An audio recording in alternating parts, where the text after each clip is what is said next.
lawmakers about how to make sure this bill is enforced, every representative present today voted yes to move the bill forward. 3, 2, 1, and dog for full count. Cronkite Newswatch starts right now.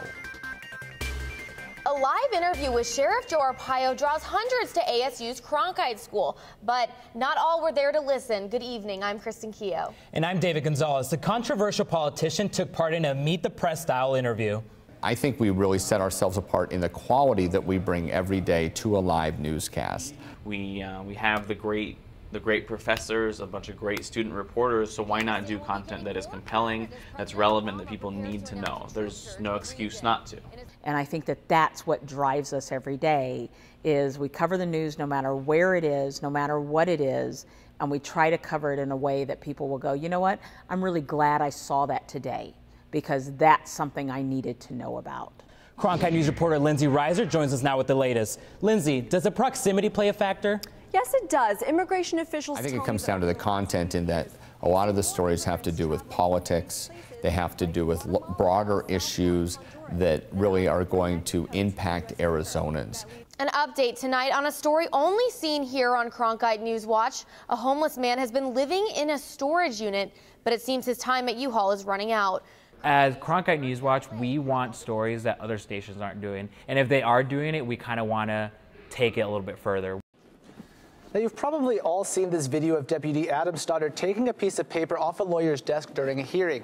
Now, Judge Gary Donahoe made it very clear: apologize to the defense lawyer or go behind bars. I love the way our students react on a daily basis to developing stories and how they tackle stories, and the quality they bring back to a live newscast, I think, is fantastic. We cover stories from down in Nogales, closer to the border, airport stories up in northern Arizona. So it kind of shows a range of what we can do. I think the producing crew did a great job of finding a way to tie all these stories, which are actually quite different, together in a way that will seem relatively seamless to the viewers. On the night before the show, we had the Joe Arpaio interview that kind of left a lot of people hanging, and they wanted to know more, and it was definitely very highly publicized around the city, and so we definitely thought it was relevant. It happened on our home turf, so to speak, so why wouldn't we lead with that? Arpaio took questions from 3 of the school's journalism professors. Topics range from his relationship with the media to his record on releasing public information. First of all, our lead story, I think, really captured the controversy surrounding a figure who himself is controversial, talking about Sheriff Joe Arpaio. You have to understand that here in Arizona, Sheriff Arpaio is a very divisive kind of character. Kristen, with about 12 minutes left in the event, a group of protesters started singing their own version of Queen's Bohemian Rhapsody from up here in the second level of the First Amendment Forum.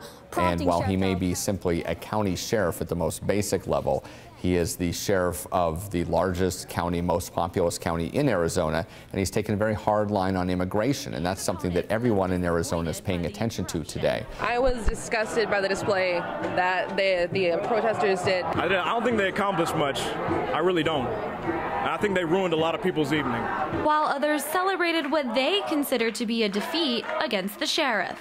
So this was a perfect example of not being caught up in the passion surrounding that story, but making sure that we were telling it as journalists would tell that story, in terms of, here's what this one said, here's what that one said. Now it's up to the audience to decide what they want to take away from the piece. I loved our winning piece. I think we have a lot of great content. We have our reporters all over the state doing various things. We had Lindsay on a plane at 3 a.m. in the morning when a bunch of illegal immigrants were being sent back home. What other station has their reporter there for that? I think that that's probably what it was, but I think that bottom line is that there were really good stories. And I think that the students told those stories in a really strong and professional way. And I'm really proud of them for doing that. Thank you, Kevin. That's it for Cronkite Newswatch tonight.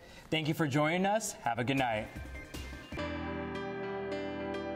In the Student Television Newscast Competition, the Best of Festival King Foundation Award winners are Toby Phillips, Mark Lodato, and Sue Green from Arizona State University for Cronkite Newswatch 2009.